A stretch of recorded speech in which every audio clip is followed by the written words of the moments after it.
Hello guys, welcome back to the channel learn see with universe. So இப்போது இந்த வீடியோவில் நம்ம என்ன பார்க்க போகிறோம் அப்படின்னா incorporation of a company and matters incidental. So இது என்ன, இது இந்த சாப்டர் எதை பற்றி சொல்கிறாங்க அப்படின்னா, புதுசாக ஒரு கம்பெனி ஸ்டார்ட் பண்ணுறதுலேருந்து அதுக்கு ரிலேட்டடான மேட்டர்ஸ் எல்லாமே இந்த கம்பெனிஸ் ஆக்டில் சொல்லியிருக்காங்க. ஸோ அதை தான் நம்ம செகண்ட் சாப்டராக என்ன பார்த்துருக்கோம் அப்படின்னா incorporation of a company and matters incidental டெட் அப்படின்னு சொல்லிட்டு பார்க்குறோம். ஓகே, ஸோ நம்ம இந்த சாப்டர் எப்படின்னா ஒரு பேர்டனாக ஃபீல் பண்ணாமல் நம்ம ஒரு ஸ்டோரி மாதிரி எடுத்துக்கலாம். இப்போ நம்ம ஒரு கம்பெனி ஃபார்ம் பண்ணுறதுனா எப்படி இந்த இன்கார்பரேஷன்லாம் பண்ணணும், அதுக்கு என்னென்ன டாக்குமெண்ட்ஸ்லாம் ரெக்யர்மெண்ட்டு, ஸோ எப்படி நம்ம அதுக்கு எப்படிலாம் டீல் பண்ணுறது அப்படிங்கிறத நம்ம ஒரு ஸ்டோரி மாதிரி நம்ம ஒரு கம்பெனி ஸ்டார்ட் பண்ணால் எப்படியோ அந்த மாதிரி இதை ஜாலியாக படிக்கலாம். ஓகே, ஸோ அப்படி படிக்கிறப்போ உங்களுக்கு இது பேர்டனாக ஃபீல் ஆகாது. நீங்கள் இதில் மெமரிஸ் பண்ணுறதுக்கு ஒன்றுமே இல்லை. நீங்கள் அண்டர்ஸ்டாண்ட் பண்ணிக்கிட்டிங்கன்னா அந்த கான்செப்ட் வச்சு நீங்கள் என்ன பண்ணலாம்னா எக்ஸாமில் போய் எழுதலாம். ஓகே, ஸோ ஃபஸ்ட்டு நம்ம என்ன பார்க்க போகிறோம் அப்படின்னா, நம்ம ஒரு கம்பெனி ஸ்டார்ட் பண்ணுறோம். ஒரு கம்பெனி ஃபார்ம் பண்ணுறதுக்கு என்ன ரெக்யர்மெண்ட், ஃபஸ்ட்டு என்னென்னா ஒரு கம்பெனி ஃபார்ம் பண்ணுறாங்க அப்படின்னா அது நம்ம ப்ரைவேட் கம்பெனியா இல்லை பப்ளிக் கம்பெனியா இல்லை ஓபிசி 1% கம்பெனியா அப்படிங்கிறத பார்க்கணும். ஸோ அது பப்ளிக் கம்பெனியாக இருந்துச்சு அப்படின்னா 7 மெம்பர்ஸ்க்கு மேலே தான் இருக்கணும் மெம்பர்ஸ். ஓகே, இது ப்ரைவேட் கம்பெனியாக இருந்தால் அட்லீஸ்ட் 2 மெம்பர் அது இருக்கணும், 2 மெம்பருக்கு மேலே தான் இருக்கணும். 1% கம்பெனினா ஆஸ் யூஷுவல் 1 அதில் இருக்கு இல்லையா. ஸோ அதனால் 1க்கு மேற்பட்ட கம்பெனியில் இருக்க மெம்பர்ஸ் இருக்கும். ஓகே, இப்போது 1% கம்பெனியாக இருக்கிறதுக்கு என்ன எலிஜிபிலிட்டி, 1% கம்பெனியாக இருக்கிறதுக்கு என்ன எலிஜிபிலிட்டி அப்படின்னு பார்க்கலாம். ஸோ ஃபஸ்ட்டு அவங்க என்னவாக இருக்கணும்னா நேச்சுரல் பர்சனாக இருக்கணும். அதுக்கப்புறம் அவங்க இந்தியன் சிட்டிசனாக இருக்கணும். அப்புறம் ரெசிடெண்ட்டாக இருக்கணும். ஸோ அதாவது இந்தியாவுடைய ரெசிடெண்ட்டாக இருக்கணும். ஓகே, அதர்வைஸ் அவங்க ப்ரீவியஸ் இயரில் 120 days அது ஈக்குவலாக இருந்திருக்கணும். ஸோ ஒரு 1% கம்பெனிக்கு என்ன எலிஜிபிலிட்டி, அவங்க ஓப்பன் பண்ணுறாங்க அந்த ஒரு person natural Indian citizen resident and otherwise at least previous இயரில் 120 இருங்க 124 இருங்க அப்படிங்கிற மாதிரி அவங்களோட எலிஜிபிலிட்டி இருக்கும். ஓகே, ஒரு 1% கம்பெனி பார்த்தோன்னா யாரை கன்வெர்ட் ஆகலாம்னா ஒரு ப்ரைவேட் கம்பெனியாவோ இல்லை பப்ளிக் கம்பெனியாவோ கன்வெர்ட் ஆகலாம். பட் செக்ஷன் 8 கம்பெனிஸாக அவங்க கன்வெர்ட் ஆக முடியாது. செக்ஷன் 8 அப்படிங்கிறது சேரிட்டபிள் செக்ஷன். ஓகே, ஸோ ஒரு 1% கம்பெனி சேரிட்டபிள் செக்ஷனில் கன்வெர்ட் ஆக முடியாது, அந்த கம்பெனிஸில் கன்வெர்ட் ஆக முடியாது. அந்த 1% கம்பெனி இருக்காங்க இல்லையா, அவங்களோடதுல மெமரண்டம் ஆஃப் அசோசியேஷன் அப்படிங்கிற ஒரு மெமரண்டம் இருக்குது. ஓகே, ஸோ அந்த ஒரு ஆர்டிக்கல் அந்த ஒரு டாக்குமெண்ட்டில் அவங்களுடைய நேம் அவங்க என்ன பண்ணியிருக்கணும்னா இண்டிகேட் பண்ணியிருக்கணும். யார் ஓப்பன் பண்ணுறாங்க, இப்போ உங்கள் பேர் என்னென்னா அந்த பேரை இண்டிகேட் பண்ணியிருக்கணும். ஓகே ஸோ அது மட்டும் இல்லாமல் அதை இன் கேஸ் ஆஃப் டெத்தோ இல்லை ஏதாவது இன்கெப்பாசிட்டியாக இருந்தாலும் அதையும் இவங்க மென்ஷன் பண்ணியிருக்கணும். Okay, done. So next thing nominee change பண்ணுறதுக்கா.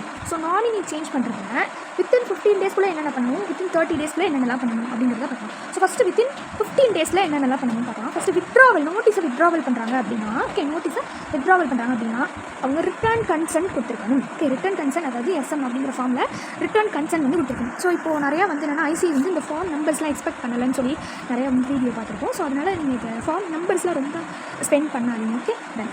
அடுத்து 30 daysக்குள்ளே ரெஜிஸ்டர் ஆஃபீஸ் இருக்கும் இல்லையா, அந்த ஆஃபீஸ்கிட்ட அவங்க அந்த ஃபார்மில் ஃபில் பண்ணிருக்காங்க. ஓகே, ஸோ இது replacement withdrawal of notice. Okay, replacement பண்ணுறாங்க ஒரு மெம்பரை, ஒரு நாமினி ரீப்ளேஸ்மெண்ட் நடக்குது அந்த இடத்துலனா அப்போ என்ன ஆகும் அப்படின்னா ப்ரியர் இன்டிமேஷன் முன்னாடியே சொல்லியிருக்கணும். அவங்களும் ஆர்ஓசியில் வித்தின் 30 daysக்குள்ளே அப்ளை பண்ணியிருக்கணும். ஓகே, ஸோ அதாவது இன்ஃபார்ம் பண்ணி இன்டிமேட் பண்ணியிருக்காங்க. அடுத்தது நாமினி மெம்பராக மாறுறாங்க. ஓகே, ஒரு நியூ நாமினி 1% கம்பெனி தான் வராங்க அப்படின்னா அவங்களும் வித்தின் 15 daysக்குள்ளே அதை சொல்லியிருக்கணும். வித்தின் 30 daysக்குள்ளே ஆர்ஓசிக்கு அதை இன்டிமேட் பண்ணியிருக்கணும். ஓகே, ஸோ இந்த இடத்துல எந்த ஒரு மைனரும் மெம்பரோ நாமினியாவோ ஆக முடியாது. ஓகே, ஸோ இந்த 1% கம்பெனிக்கு என்னென்னலாம் ரிலாக்ஸேஷன்ஸ்னால் ஐ ஜாலி அந்த மாதிரி இருக்குது. என்னென்னலாம் கிடையாது, இவங்க கேஷ் ஃப்ளோ ப்ரிப்பேர் பண்ண தேவையில்லை. ஒரு ஆனுவல் ரிப்போர்ட் நார்மலாக யார் சைன் பண்ணுவாங்க, annual return CS company secretary இருக்காங்களே, ஸோ அவங்கள மாதிரி யாருன்னா சைன் பண்ணுவாங்க. ஆனால் இங்கே அந்தளவுக்குலாம் போவேன்னா டேரக்டர் சைன் பண்ணால் போதும் அப்படின்னு சொல்கிறாங்க. அடுத்தது ஃபினான்ஷியல் ஸ்டேட்மெண்ட், அதுக்கு நம்ம இந்த மாதிரி சார்ட்டர்ட் அக்கௌண்டன்ட் தான் சைன் பண்ணுவாங்க கரெக்டாக. பட் இங்கே என்னென்னா டேரக்டர் மட்டும் சைன் பண்ணால் போதும். ஸோ அந்த மாதிரி ஆனுவல் ஜென்ரல் மீட்டிங் வைக்கணும்னு அவசியம் இல்லை. ஸோ அந்த மாதிரி வச்சாலும் ஒரு ஜென்ரல் மீட்டிங் EGM இந்த மாதிரிலாம் ஸ்பெஷலான கேஸஸில் மட்டும் வச்சா போதும். அது மாதிரி ஹாஃப் அ கேலண்டர் இயருக்கு என்ன பண்ணலாம், போர்ட் மீட்டிங் வச்சா போதும். So financial statement 6 months file பண்ணால் போதும். ஸோ இந்த மாதிரியான ரிலாக்ஸேஷனில் ஓபிசி கம்பெனிக்கு கொடுக்குறாங்க. ஓகே நெக்ஸ்ட் திங் ரிடக்ஷன் இன் மினிமம் மெம்பர்ஷிப். இது ரொம்ப இம்பார்ட்டன்ட். ஓகே, ஸோ இதே மாதிரி LLPலேயும் கூட வரும். ஸோ இது என்னென்னா ஒரு கம்பெனி அவங்களுடைய நார்மலாக நம்ம என்ன படித்தோம், ப்ரைவேட் கம்பெனியில் 7 இருக்கணும். ஓகே, ஸோ பப்ளிக் கம்பெனியில் 2 இருக்கணும், ஓபிசியில் 1 இருக்கணும். இது நார்மலான மினிமமான ரெக்யர்மெண்ட். இதுக்கு கீழே போயிட்டாங்க. ஓகே, ஸோ இப்போ நான் பிஸ்னஸ் ரன் பண்ணிட்டுருக்கேன். ஸோ நான் பிஸ்னஸ் ரன் பண்ணிட்டுருக்கப்போ என்னோட கம்பெனியில் 8 மெம்பர்ஸ் இருக்காங்க. ஸோ போக என்ன ஆயிடுச்சு அப்படின்னா கைஸ், ஸோ 8 மெம்பர்ஸ் இருக்காங்க. போக என்ன ஆயிடுச்சு அப்படின்னா என்னோட இதில் ரிடக்ஷன் ஆகி என்ன ஆகிட்டாங்கன்னா 5 மெம்பருக்கு வந்துட்டாங்க. So it will be let us assume it's public company. Okay, so public company எடுத்துக்கலாம். பப்ளிக் கம்பெனிக்கு எவ்வளோ ஆக்சுவலாக மினிமம் ரெக்யர்மெண்ட் 7 அது இருக்கும். ஓகே. இப்போ எவ்வளோ குறைஞ்சிருச்சு, 5 குறைஞ்சிருச்சு. ஸோ இதே மாதிரி 6 மந்த்தாக போயிட்டுருக்கு அப்படின்னா என் கம்பெனி ரொம்ப மோசமான நிலமையில் இருக்குன்னு அர்த்தம். மினிமம் ரெக்யர்மெண்ட்டை விட கீழே போகுதுன்னா ரொம்ப மோசமாக இருக்குன்னு அர்த்தம். ஓகே. ஸோ அந்த மாதிரி 6 மந்த்துக்கு மேலே அந்த பிஸ்னஸ் கேரி ஆகுது அப்படின்னா ஸோ அந்த இடத்துல அந்த மீதி இருக்காங்க இல்லையா, அவங்க தான் வந்து அந்த டெப்ஸ் எல்லாமே பே பண்ணுற மாதிரி இருக்கும். அவங்க அந்த கம்பெனியில் இருக்க கடன் எல்லாமே அந்த மீதி இருக்க மெம்பர்ஸ் தான் பே பண்ணுற மாதிரி இருக்கும். ஓகே. ஸோ அதை தான் இதில் வந்து சொல்கிறாங்க. ஓகே. தென் இதே மாதிரி பப்ளிக் கம்பெனிக்கு மட்டும் இல்லை, ப்ரைவேட் கம்பெனிக்கு 2%, பப்ளிக் கம்பெனிக்கு 2% கீழே, அந்த ஓபிசி கம்பெனிக்கு 1 இந்த மாதிரி என்னென்னலாம் ப்ரொஹிபிஷன் பண்ணியிருக்காங்க ஓபிசி கம்பெனின்னு பார்த்தா நான் பேங்கிங் ஃபினான்ஷியல் இன்வெஸ்ட்மெண்ட், அதுக்கப்புறம் வந்து security of body risk. Okay. Security of body corporate. So நான் பேங்கிங் ஃபினான்ஷியல் இன்வெஸ்ட்மெண்ட்டில் இன்வெஸ்ட் பண்ணுறது வந்து ப்ரொஹிபிட் பண்ணியிருக்காங்க. அது மட்டும் இல்லாமல் பாடி கார்பரேட் செக்யூரிட்டிஸில் இன்வெஸ்ட் பண்ணுறதும் ப்ரொஹிபிஷன் பண்ணியிருக்காங்க. ஸோ இப்போது நம்ம மெயின் பிக்சருக்கு வந்தாச்சு, எப்படி ஒரு கம்பெனியை நம்ம இன்கார்பரேஷன் பண்ணணும் அப்படின்னு. ஸோ ஓகே, ஃபஸ்ட்டு என்ன பண்ணணும்னா அந்த கம்பெனி நேச்சர் என்ன, பப்ளிக்கா ப்ரைவேட்டா அப்படிங்கிறத பார்க்கணும்.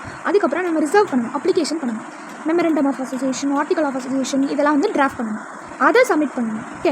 அதை சப்மிட் பண்ணணும். அதுக்கப்புறம் டேரக்டருக்கு கன்சென்ட் வாங்கணும். ஓகே, சம்மதம் வாங்கணும். ஓகே. அதுக்கப்புறம் அதை என்ன பண்ணணும் அப்படின்னா கம்ப்ளைண்ட்ஸ், அதை ஸ்டாட்யூட்டரி ரிலேட்டடாக இருக்கிற சப்மிஷன்ஸ்க்குலாம் அனுப்பணும். அதுக்கப்புறம் நம்ம ஸ்டாம்ப் ஃபீஸ்லாம் கட்டிட்டு சர்டிஃபிகேட் வாங்கிட்டு வந்துட்டே இருக்கணும் தான். ஸோ வந்துட்டு சும்மா இருக்கக்கூடாது, நம்மளுக்குன்னு ஒரு ரெஜிஸ்டர் ஆஃபீஸ் நம்ம வந்து என்ன பண்ணியிருக்கணும், நம்மளுடைய ரெஜிஸ்டர் ஆஃபீஸ் அமைச்சு அதுக்கான அட்ரஸை வந்து கொடுத்துக்கணும். ஸோ இப்படி தான் ஒரு இன்கார்பரேஷன் வந்து பண்ணணும். ஓகே. ஓகே. ஸோ என்னென்ன மாதிரியான டாக்குமெண்ட்டு, அந்த டாக்குமெண்ட் என்ன நல்லா இருக்குன்னு சொல்லி பார்க்கலாம். ஃபஸ்ட்டு திங் என்னன்னா, ஸோ ஃபஸ்ட்டு அந்த டாக்குமெண்ட்டு ஓகே ரெஜிஸ்டரை கொடுக்கணும். என்னென்ன நம்ம கொடுக்கணும் அப்படின்னா, ஸோ அந்த ஃபார்ம்ஸ் ரிலேட்டட்லாம் நம்ம கவனம் செலுத்த வேணாம். ஓகே.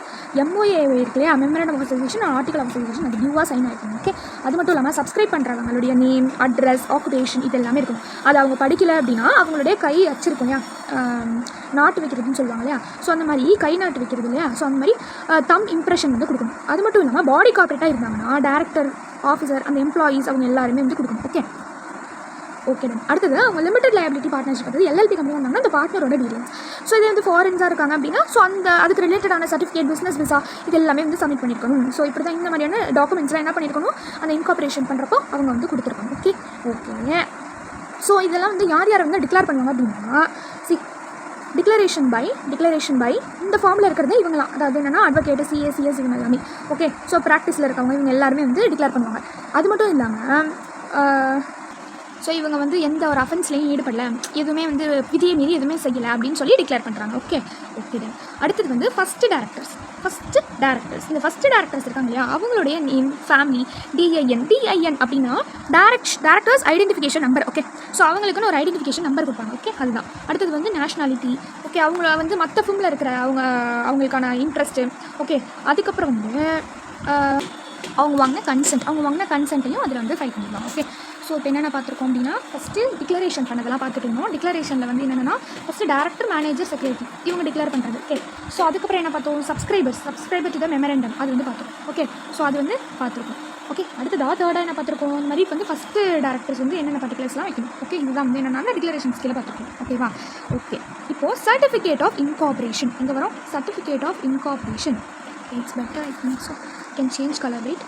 அந்த மாதிரி வந்து சர்டிஃபிகேட் அவங்களுக்கு கம்பெனிக்கு வந்து இஷ்யூ பண்ணுறதுக்கு முன்னாடி இந்த ROC என்ன பண்ணுவாங்க அப்படின்னா என்னென்ன டாக்குமெண்ட்லாம் இருக்குன்னு சொல்லி இதெல்லாம் பார்ப்பாங்க. ஓகே. ஸோ அந்த சர்டிஃபிகேட் ஐடென்டிஃபிகேஷன் நம்பர் கொடுக்கறதுக்கு முன்னாடி இதெல்லாம் வந்து செக் பண்ணுவாங்க. ஏதாவது ஃப்ராடு, ஃபால்ஸு இதில் எதுவும் ஈடுபட்டிருக்காங்களா, அப்படி ஈடுபடலை அப்படின்னா ஸோ இந்த மாதிரி என்னென்னலாம் செக் பண்ணுவாங்கன்னா மிஸ்டர் ரோ அப்படின்னு ஞாபகம் வச்சுக்கோங்க. மேனேஜ்மெண்ட், அது removal of name, liability of company, winding up and others. Okay. இந்த மாதிரியான வாய்ப்புகள் எதுவும் இருக்கா அப்படிங்கிறத செக் பண்ணிக்கிறாங்க.